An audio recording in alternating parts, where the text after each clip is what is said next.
मी रमेश रूपचंद गवळी, मुक्काम बाबोदे, तालुका साक्री, जिल्हा धुळे. मला चालता येत नव्हतं आणि जेवायला बसता येत नव्हतं. असं पाय पसरून जेवायचो. मग आत्ता आहे ना, आता वैद्य सरांनी ज्यूस औषध दिल्यानंतर मी एकदम व्यवस्थित असं जेवायला बसतो. आणि त्याच्यापूर्वी मी भरपूर दवाखाने केले, 2 MD डॉक्टर झाले, त्यांच्याकडून गोळ्या घेतल्या, मला काही फरक नाही. मग सरांनी सांगितलं हे ज्यूस घे, चांगलं आहे औषध. मग सर म्हटलं मी घेईल तुमच्याकडून ते औषध, आणून द्यायचं मला. ते सरांनी मला हे औषध आणून दिलं. आणून दिल्यानंतर आता मी व्यवस्थित मांडी घालून जेवायला बसतो आणि त्याचा मला एकदम फरक पडला आहे.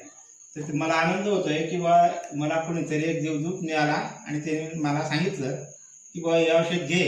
तर काय आश्चर्य, हे औषध घेतल्यानंतर मला एकदम व्यवस्थित जेवायला बसतो, चालतो व्यवस्थित.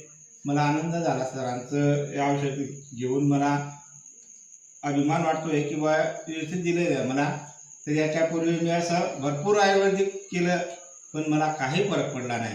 माझे पैसे असे गेले, तो जोही यायचा माझ्याकडून हे औषध घे, ते औषध घे, पण मला बिलकुल